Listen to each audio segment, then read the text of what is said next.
All right, so before I export this out and bring it into the scene to attach it to the body, I noticed that I have an ingon there, so I'm going to fix that really quick.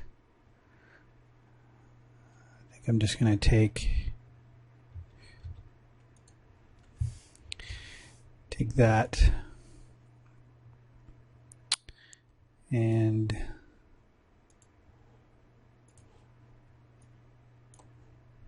weld that together. I think that'll work fine. What I want to do here is I want to delete all of my history, edit delete all by type history, modify freeze transformations, make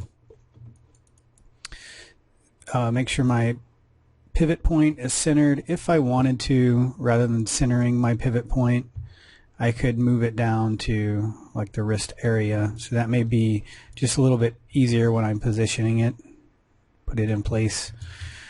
And again, I like to have all my edges hard. Lets me kind of see what's going on with the geometry a little bit better. And usually, rather than, let me delete my history one more time, rather than exporting out the whole scene, so rather than just saving this as a Maya scene, what I want to do is export selection. I want to select the hand and do export selection.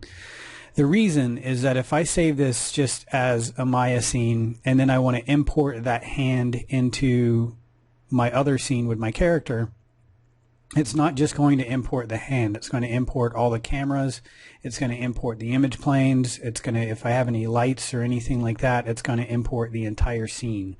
So I don't want all of the materials that I have, I don't want all of those being imported into the scene with my character as well.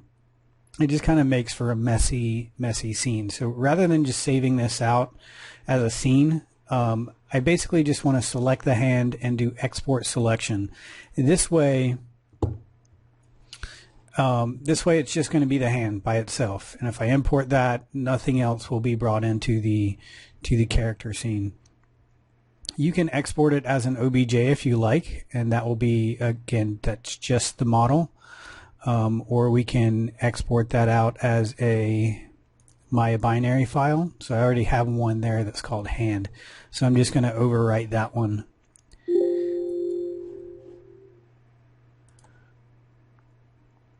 Okay, and then I can close this out and bring up my elf character. And now I can go to File, Import, Hand. And now I just have the hand by itself down here.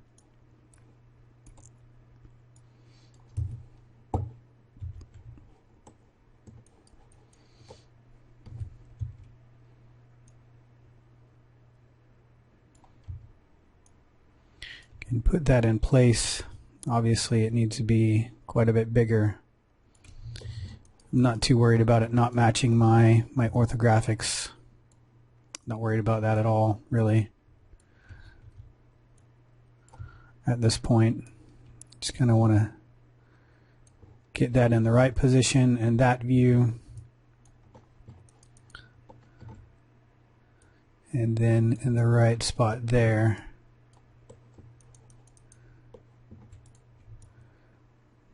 And it looks okay. I could probably rotate it a little bit to get it to kind of match the angle a little bit better.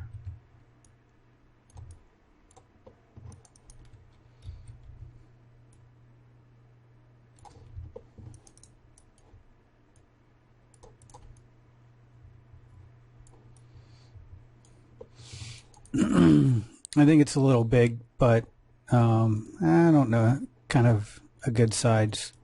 So, and then I just need to do a mesh combine.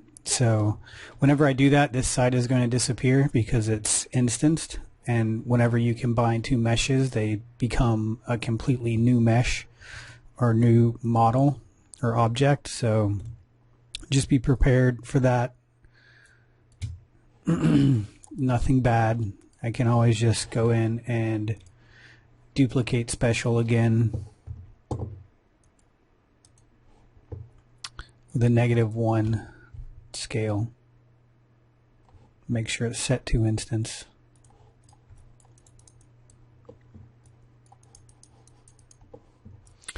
So then it's just a matter of using target weld or something along those lines to connect all this geometry up. I'm going to have a lot more here than I need, but that's okay because I can use this extra stuff to kind of model out the wrist bones a little bit, which I will need to do anyway, to get, in order to get the hand to look correct.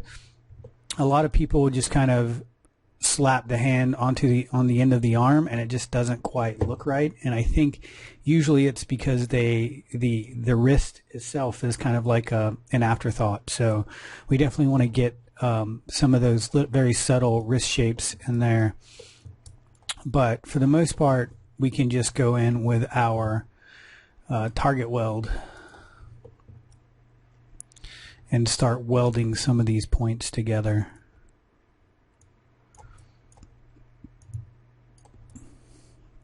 You can either weld them, in this case I'm welding the arm to the hand. You can do that the other way around if you like.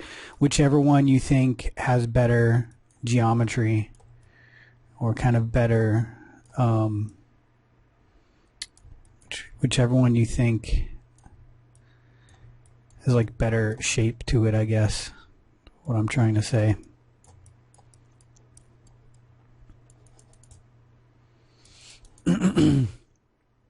And then just as always, I will start just by making some triangles. Let me make a new edge loop in here so my triangles aren't going all the way back here. So I'll just make an edge loop there, and then I'm just going to make some triangles in order for us to have something to connect that up with.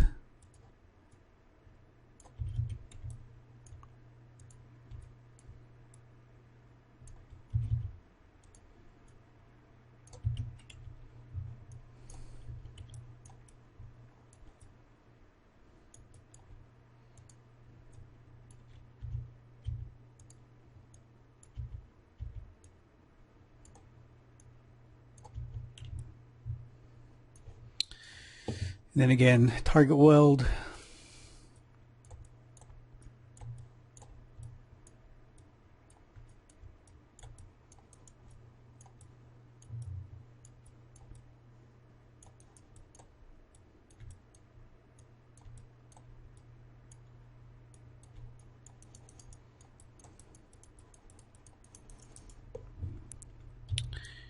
And just take a look at that in smooth mode to make sure that everything is connected properly, and it looks like it is. So this is kind of what I'm talking about here, especially in this angle here. Like, you definitely want to come in and shape this out a little bit in order for it to start looking correct.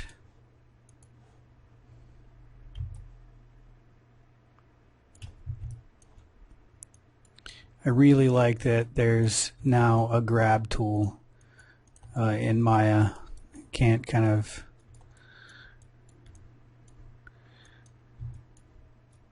talk about that enough, how awesome I think that is. But yeah.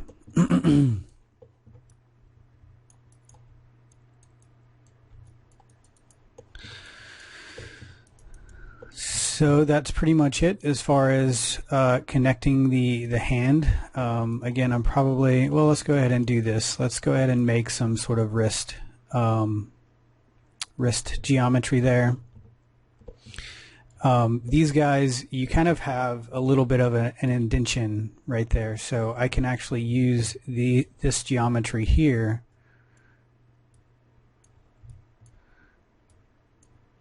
You know, just like I make those little triangles for the knuckles, I can do that with this, and then this geometry will kind of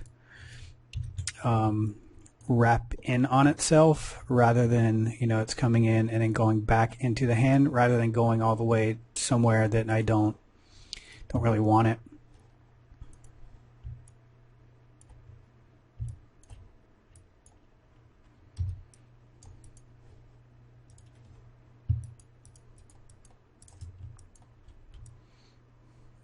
And that other triangle, I can probably try to get rid of that at some point. But this stuff, let's see, let's make another edge loop right in there.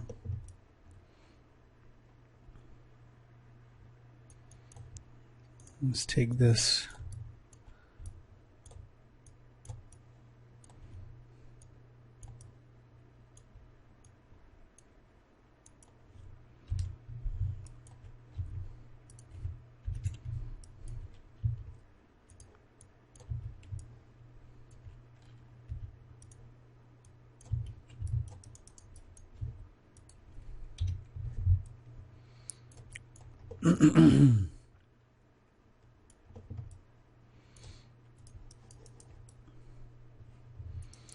This isn't so bad. This one right here, I could probably intend on using that further down the line in the arm.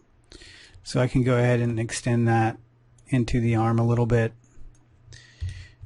And then I'll just keep that in mind and get back to that later.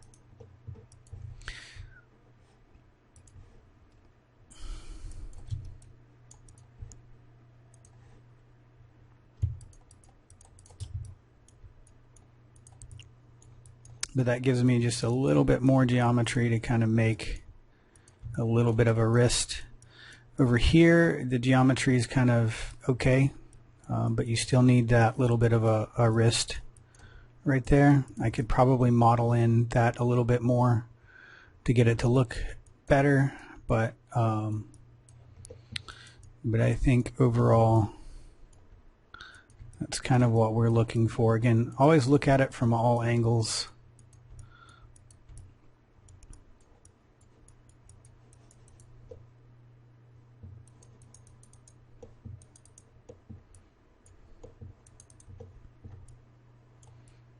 I have another triangle here that I could probably get away with extending down the line somewhere. Give me a little bit more information in here, so I can go ahead and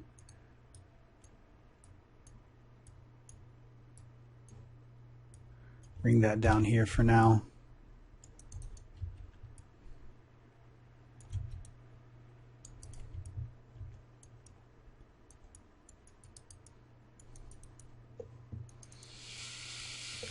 So okay, so the next video I make, I'm probably going to just do a time lapse of me just kind of going over the entire thing. I may stop to show you like how I find ingons, because I do have, you know, some ingons in the arm, and there's always ingons all over the place that I need to kind of locate and deal with. So I will stop at some point to kind of show you how I deal with those things.